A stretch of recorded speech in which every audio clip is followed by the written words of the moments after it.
Buenas tardes, bienvenidos al Real Instituto de Estudios Asturianos. Presentamos hoy un libro que se llama Correspondencia entre asturianos, cartas de autores asturianos enviadas a Rafael Suárez Solís, un libro del mayor interés, del que es autor Jorge Domingo Cuadriello, aquí a mi derecha, y que va también a intervenir en este acto y a presentarlo el catedrático de Literatura Española de nuestra universidad, Antonio Fernández Cinsuela. Sin más, le doy la palabra primero a don Antonio Fernández Cinsuela y el autor.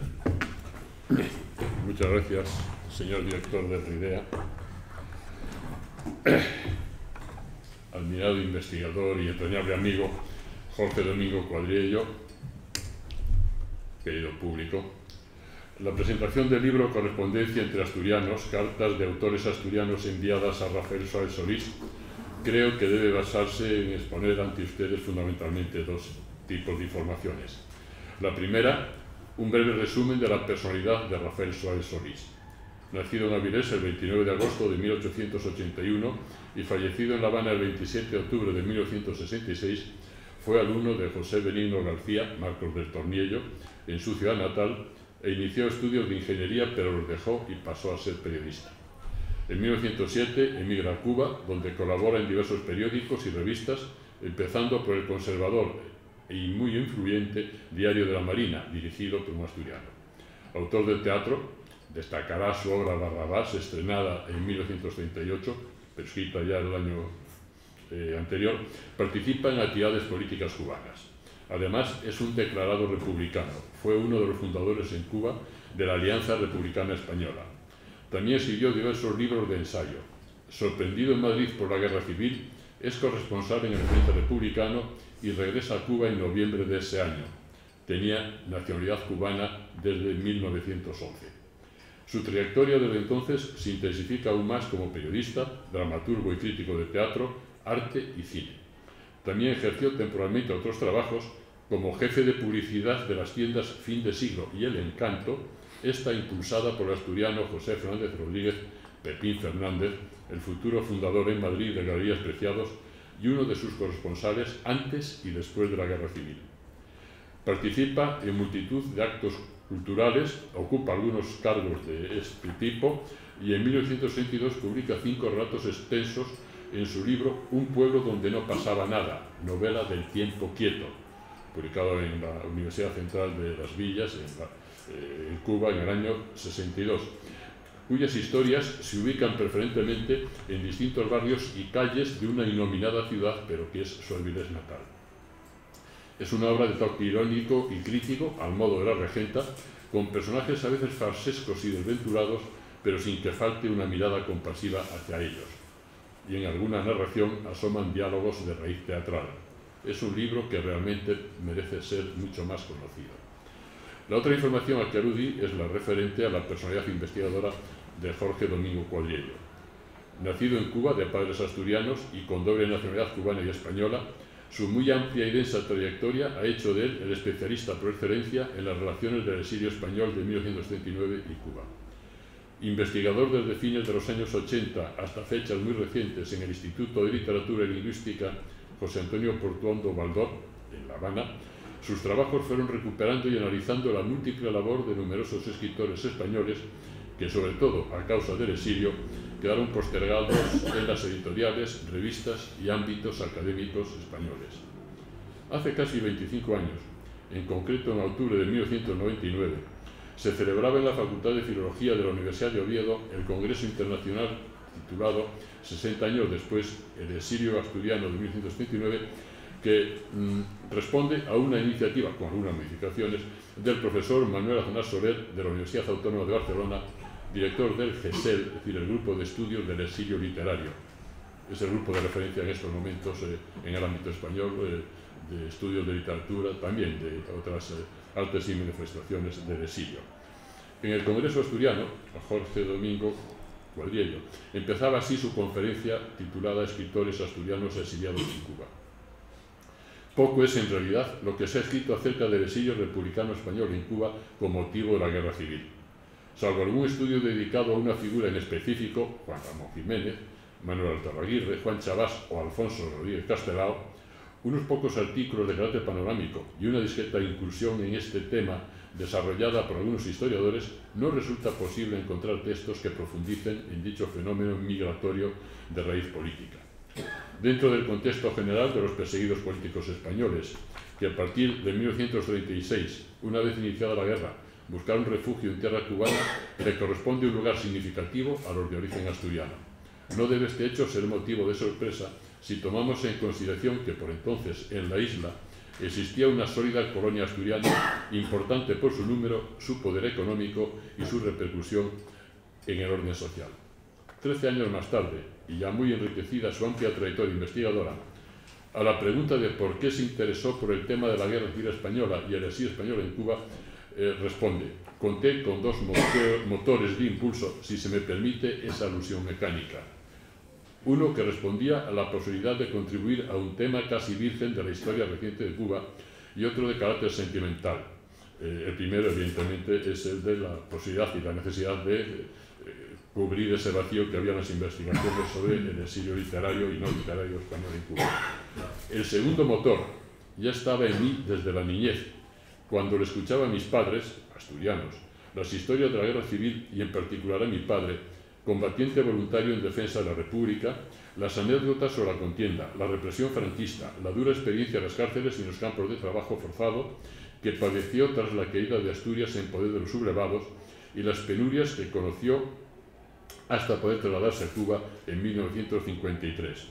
Esa motivación sentimental me dio mucha fuerza para desarrollar esta investigación también macrocefálica que abarcó a centenares de individuos y me llevó no solo a rastrear sus vidas, sino su labor en Cuba, lo que hicieron, la huella que dejaron. Dice amplia trayectoria investigadora, porque desde 1999 ya había publicado diversos libros, ediciones y artículos. Veamos solo algunos ejemplos. En el año 2000, en las actas del citado Congreso de Oviedo, aparece su disertación antes aludida, en la que habla de autores que en España entonces, salvo Casona, son prácticamente desconocidos, o en el mejor de los casos citados, pero poco estudiados, muy poco estudiados por la crítica académica. Luis Amado Blanco, Alfonso Camín, Antonio Ortega, Álvaro de Albornoz, Venceslao Roces, Celso Mieva, etc. De Luis Amado Blanco, nacido en Avilés, ya había comenzado en una comunicación, bueno, en Rivera de Pravia, pero pasó a Avilés inmediatamente, ya había comentado en una comunicación de 1995 su poema desesperado a la muerte de Federico García Lorca, publicado en La Habana en el año 37, y otro poema, el titulado, más corto, El claustro, sobre el imposible regreso a la familia y la tierra natal desde el exilio. En el año 2002 publica Los españoles en las letras cubanas durante el siglo XX, diccionario biobiográfico, se lo publica Editorial Renacimiento, que es una editorial imprescindible, la editorial en estos momentos por excelencia de temas del exilio, que en edición corregida y aumentada se publicó luego en Cuba por letras cubanas como Diccionario Biobibliográfico de Escritores Españoles en Cuba, siglo XX, obteniendo en este caso uno de los 5 premios de la crítica en la categoría científico-técnica. En 2003, en nuestra Facultad de Filología, se celebra el Congreso Internacional Homenaje a Alejandro Casona 1903-1965, cuyo comité organizador, de los que hay aquí en estos momentos 2 personas, María Martínez Cachero y Carmen Alfonso, y una tercera que les habla, cuyo comité organizador invita a participar a Jorge Domingo Cuadriello con el obvio encargo específico, invitamos con encargos específicos a todos los participantes, a José Luis García Martín, que también está aquí, otros participantes invitados, de que su conferencia verse sobre dicho escritor y Cuba. El resultado, como de costumbre, un muy documentado trabajo, Alejandro Casona y su relación en Cuba, en el que señala los 3 encuentros que el autor asturiano, Casona, tuvo con la isla caribeña entre 1937 y 1939. No detallo lo que estudia ahí, pero evidentemente trata de las conferencias, de los actos públicos, políticos y culturales, de representaciones de Casona, desde Prohibidos y Cerros Primavera hasta Nuestra Altacha, y finalmente el estreno mundial de Romance de Dan y Elsa, luego conocido como Romance entre Noches, entrevistas variadas donde tiene que contestar inevitablemente sobre Lorca, que obviamente ya está fallecido, está muerto, asesinado, o entrevistado, preguntado también por Alberti, que era conocido en Cuba, etc., ¿no?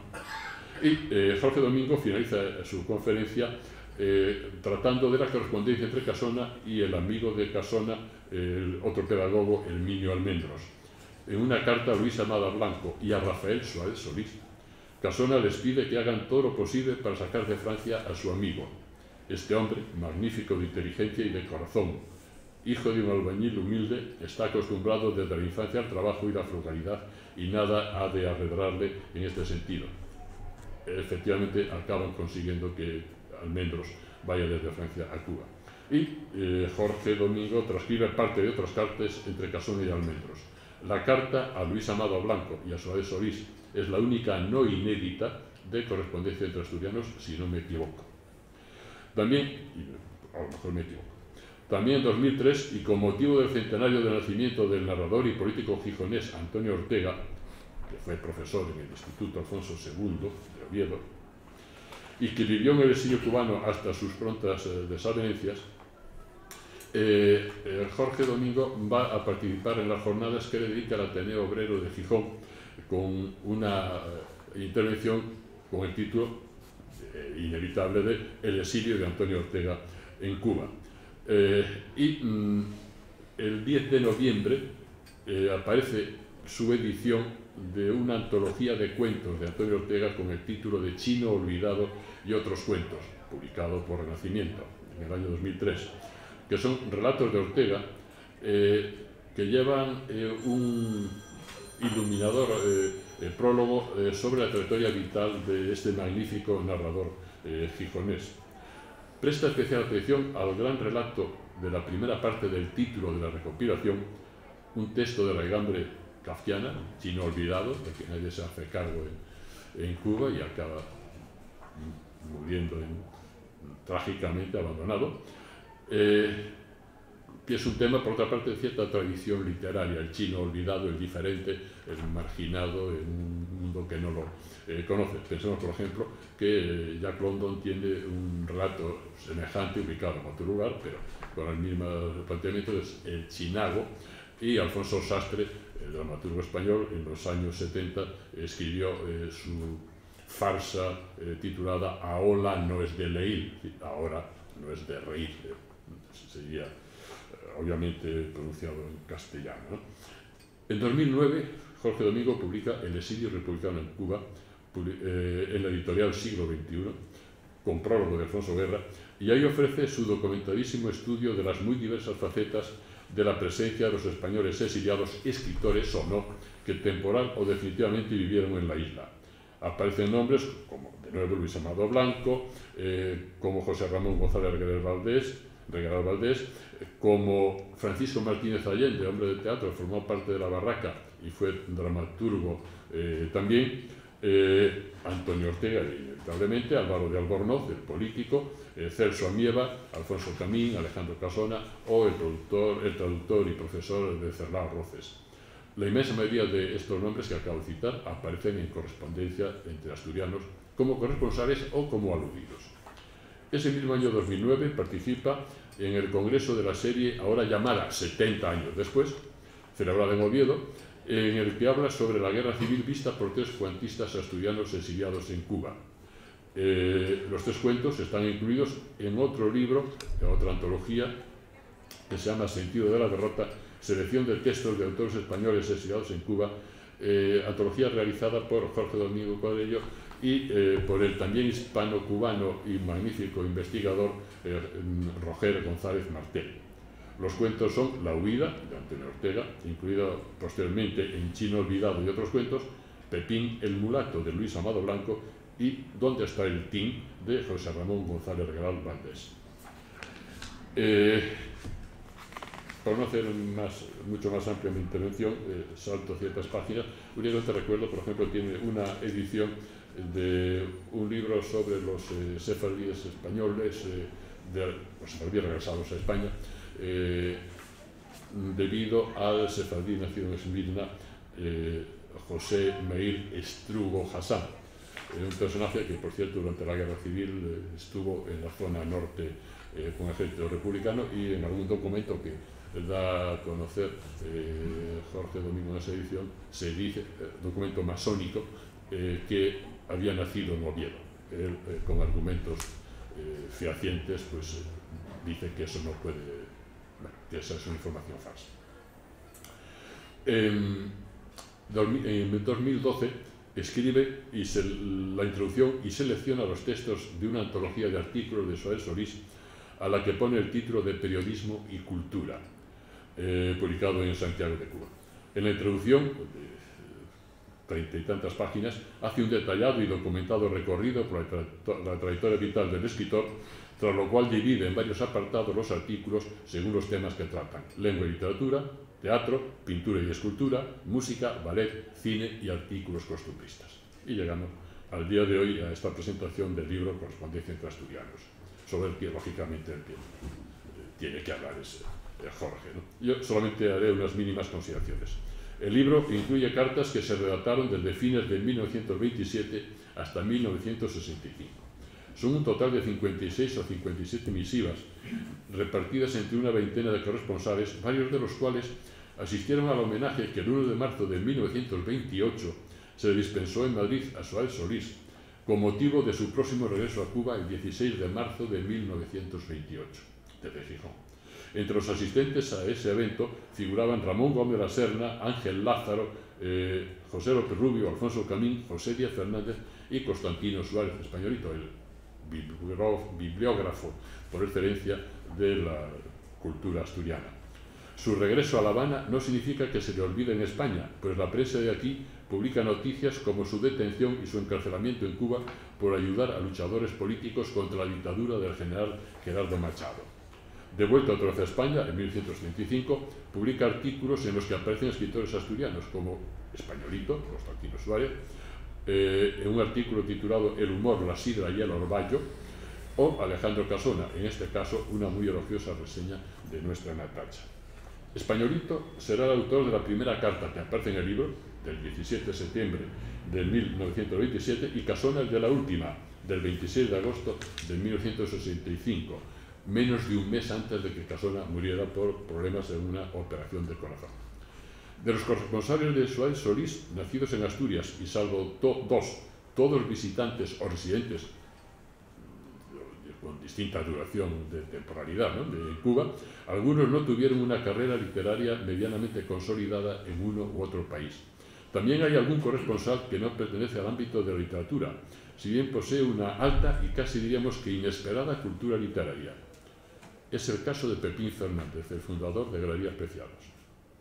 Tiene críticas teatrales, por ejemplo, sobre Alfonso Sastre y Buero Vallejo, sendas críticas que las firmaría cualquier crítico de entonces, empezando por el más conocido, Ruiz Ramón, o por José Monleón, por citar ejemplos claros, ¿no?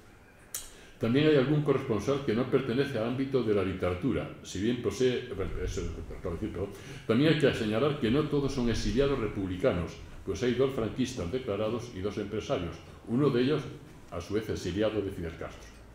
Como es lógico, el interés de las cartas es variado, pero siempre aportan útil información relativa a escritores, a escritores y situaciones políticas o sociales que vivieron en Cuba, España, Panamá, México, etc. Algunos de los autores ubicados en el exilio no aparecen en la primera edición del imprescindible Diccionario Bibliográfico de los Escritores Editoriales y Revistas del Exilio Republicano de 1939, publicado por Renacimiento en 4 volúmenes en el año 16, en edición de Manuel Aznar Soler y José Ramón López García. Es el caso del propio Soael Solís, que me parece debería estar incluido. Si lo está, Luis Amado Blanco, de trayectoria personal, literaria, incluso administrativa y política, muy similar a la de su paisano Soael Solís. O el caso de Antonio de la Villa, nacido en Mieres, y que sí se incorpora en la sección Diccionario de la revista Sansueña, sobre el exilio literario, y que es, diríamos, una sección dedicada a ampliar, a incorporar nuevos autores en el diccionario. Es una especie de apéndice de aparición anual, ¿no? La estructura del libro es muy clara y coherente con su objetivo. Una introducción de tipo histórico acerca de las etapas de la emigración de los españoles a Cuba. La biografía de Soael Solís. la edición de las cartas ordenadas diacrónicamente y acompañadas de muchas notas muy necesarias y muy útiles. Aparecen muchos nombres secundarios o situaciones que un lector español al menos tendría muchas dificultades para conocer, ¿no? También tiene una sección dedicada a las fichas bibliográficas de los corresponsales y finalmente una breve bibliografía de carácter histórico. Alguien podría pensar que las cartas deberían presentarse por autores y no por orden temporal. Creo, sin embargo, que agruparlas por autores en cierto modo haría que los lectores conociésemos de modo distorsionado el proceso de recepción por Suárez Solís de las informaciones que sus corresponsales le fueron transmitiendo. En Correspondencia entre Asturianos aparecen, como es obvio, temas diversos, pero a la vez esperables en una situación como la que se produce entre corresponsales unidos por la profesión, el paisanaje y el afecto. Obras publicadas y obras en proyecto, búsqueda de trabajo y solidaridad entre los exiliados, diferencias y coincidencias de opinión literaria o política, algunas esperanzas y frustraciones de los exiliados, aspectos de la vida familiar de los corresponsales, recuerdos de la tierra natal, etc. En consecuencia, muchas gracias a Jorge Domingo Cuadriello por esta nueva muestra suya de excelente investigación que va más allá de lo estrictamente literario, y muchas gracias también a RIDEA y en especial a las profesoras Marta Pérez Toral y María Martínez Caché Rojo por haber hecho posible esta edición de Correspondencia entre Asturianos, cartas de autores asturianos enviadas a Rafael Suárez Solís. Muchas gracias.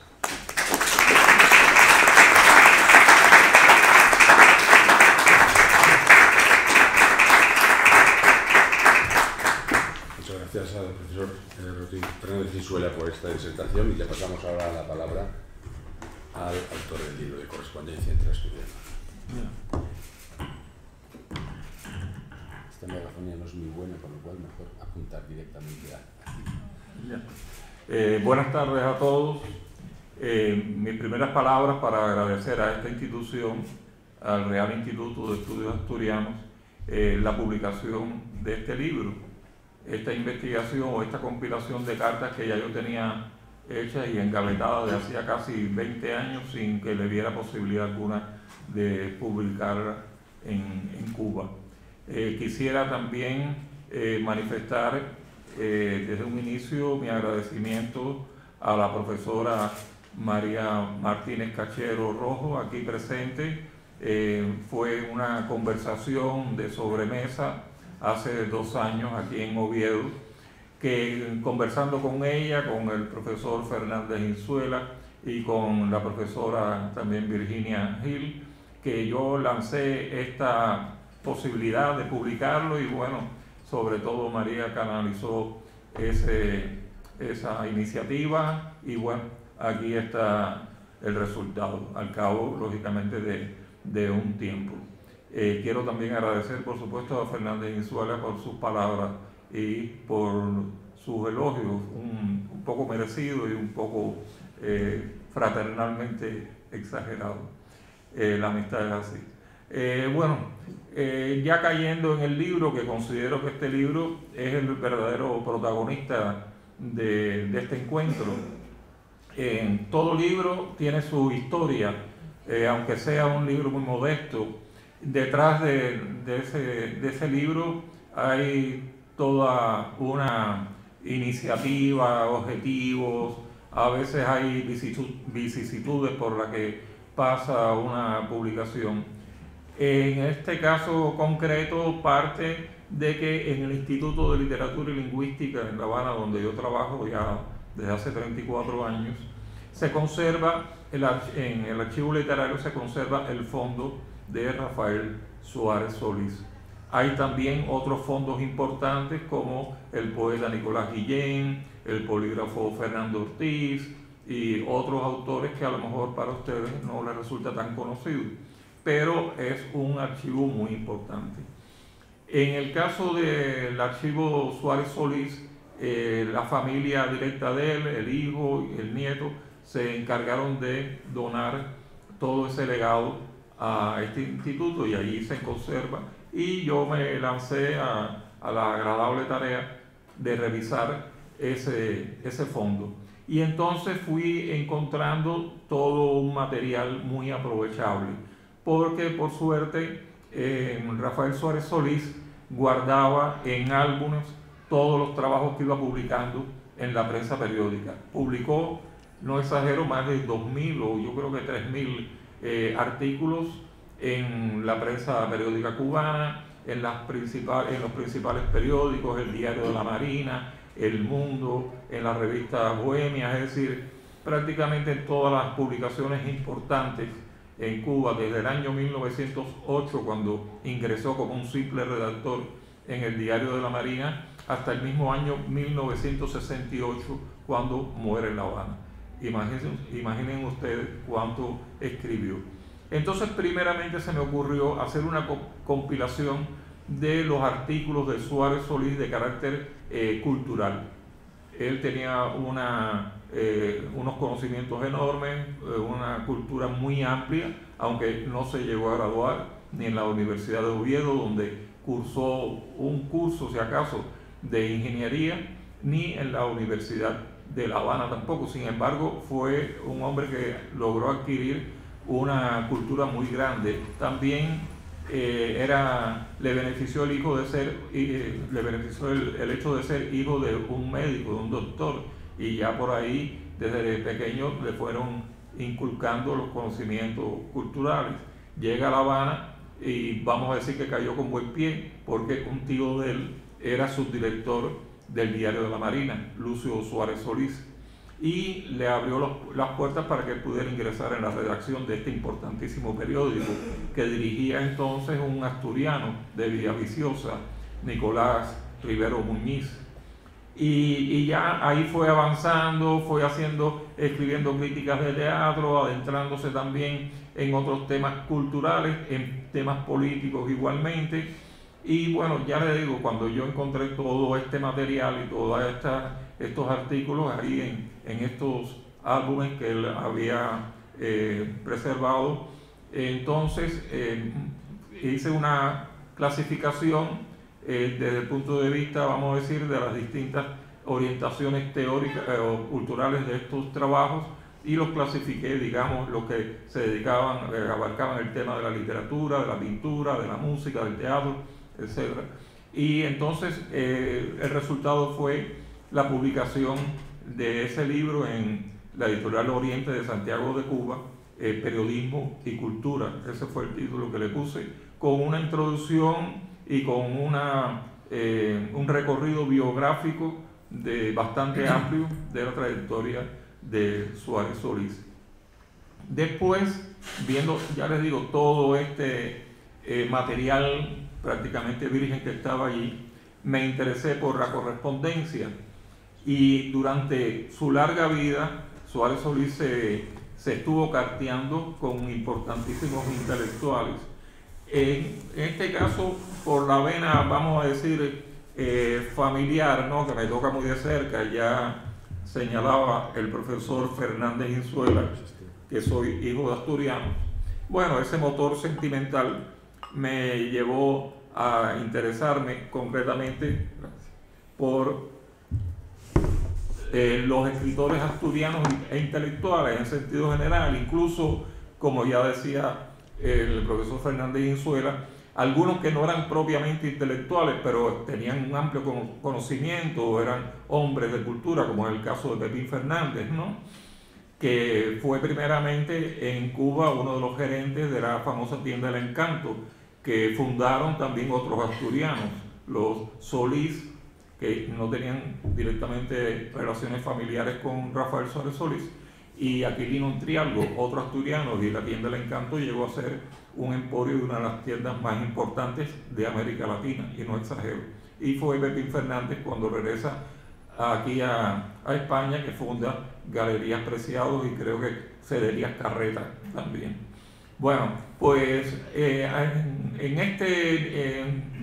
esta amplia cantidad y diversa cantidad de cartas, también mantuvo Suárez Solís correspondencia, por ejemplo, con Ramón Gómez de la Serna, importante escritor, con Antonio Buero Vallejo y con otros muchos escritores que no llegaron a poner un pie en Cuba. También debo decir que la caligrafía, lo mismo de Ramón Gómez de la Serna como de Antonio Buero Vallejo, requiere de un paleógrafo para que pueda interpretar aquello. Incluso encontré también una postal que le envió Juan Ramón Jiménez, que era otro autor muy respetable, pero con una caligrafía enrevesada, y estuve casi una semana para poder desentrañar qué había escrito Juan Ramón Jiménez ahí en esa postal. Quiere esto decir que ahí, para otros investigadores, ahí también hay una mina, solamente en el caso de Ramón Gómez de la Serna y en el caso de Antonio Güero Vallejo, se podrán imaginar todo lo que puede salir de ahí. Son cartas sustanciosas en la medida en que logré más o menos interpretar su contenido.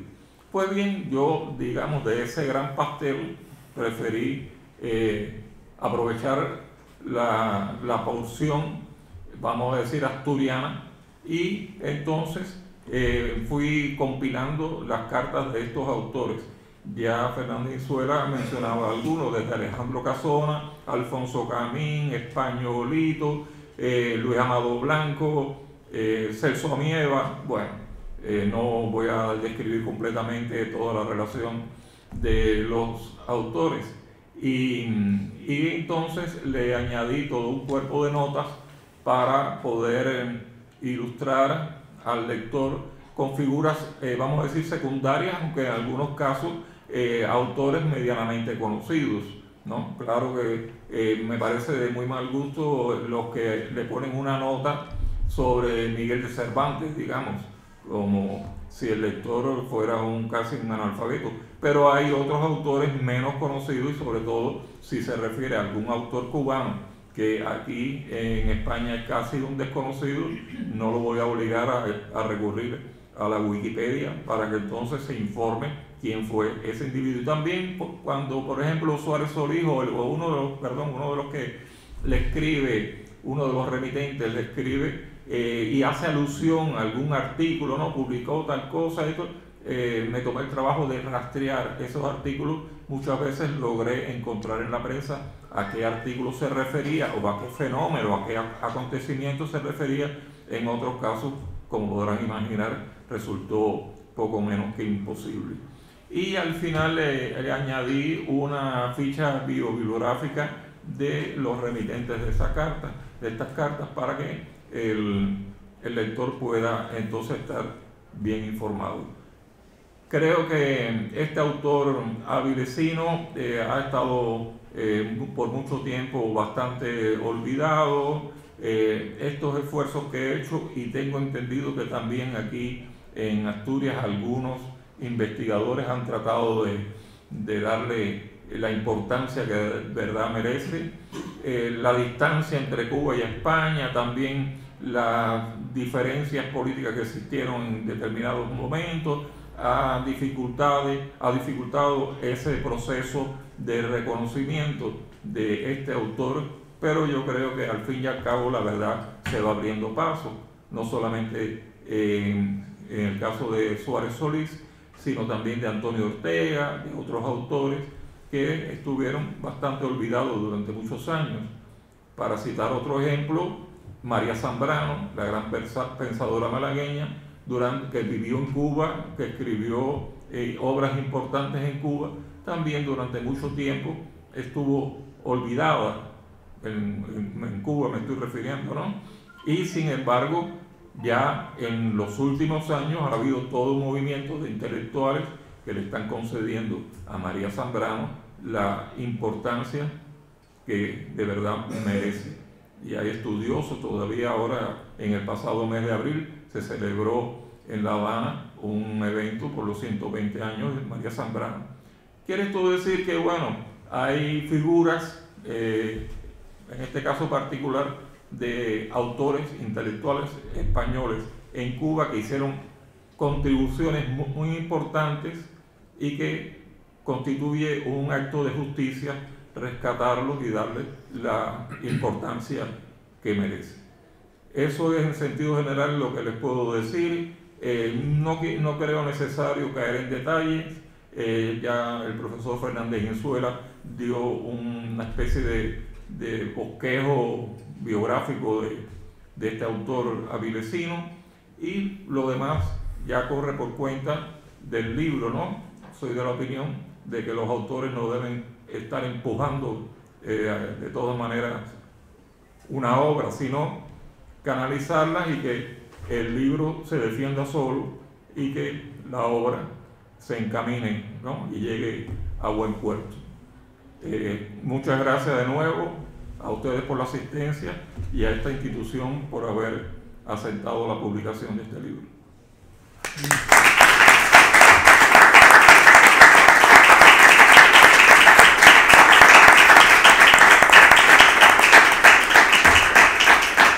Muchas gracias. Como es habitual en esta casa, después de una conferencia, de la presentación de un libro, como en este caso, se abre un turno de palabras, por si acaso alguno de los presentes quiere intervenir, hacer alguna pregunta, matizar alguna cosa, en fin, tienen la palabra.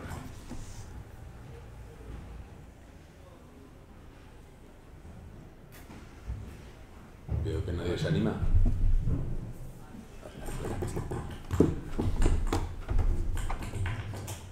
Jorge, ¿las cartas de Suárez Solís están publicadas o sin publicar? Las de él, las escritas, guardaba copia. Lamentablemente él no guardaba copia de las cartas. Otros autores sí lo hacían. En el caso, por ejemplo, para referirme siempre a la literatura cubana, que es lo que más domino, si es que acaso domino algún tema. Por ejemplo, Regino Botti, un importantísimo poeta cubano de la primera mitad del siglo XX, él, además de un excelente poeta, era un notario, y como notario al fin, él religiosamente le sacaba copias a todas las cartas que escribía. Y entonces un compañero, ya lamentablemente falleció, un investigador que se encargó de compilar la correspondencia, las cartas de Regino Botti, le fue todo muy fácil, porque en el archivo ahí estaba, como notario que era, todas las cartas que él había escrito y las que él recibía, y bien ordenadito y todo. Pero bueno, Rafael Suárez Solís no se caracterizó ni por ser notario, ni fue un gran intelectual, un gran periodista, un hombre que abarcó lo mismo la poesía, el teatro, la narrativa y demás, pero no llegó a tanto. Esa sería, imagínense, habría que rastrear entonces, por ejemplo, para hablar aquí de Asturias, si en el archivo de Españolito, de otros autores, de Alejandro Casona, se conservan algunas de estas cartas. En el caso del poeta Alfonso Camín, que por lo demás yo he escrito también sobre él y lo respeto mucho, como era, la verdad, bastante bohemio y demás, seguramente no se preocupó mucho por conservar esa correspondencia. Eso va también muchas veces con el carácter de las personas. Manuel Artola Aguirre, poeta malagueño, también era, desde ese punto de vista, la verdad, un desastre, porque escribía las cartas, no le ponía fecha, no ponía lugar, y entonces era un rompecabezas poder precisar, bueno, y en qué momento escribió esta carta Manuel Artola Aguirre, ¿no? Pero bueno, son casos muy distintos, ¿no? Hay quienes lo dejan muy fácil para los investigadores que vienen después, y otros que la verdad nos lo ponen un poco más difícil. ¿Alguien quiere preguntar algo? ¿Alguna cosa más? Pues si nadie se anima, levantamos la sesión. Muchas gracias por su asistencia.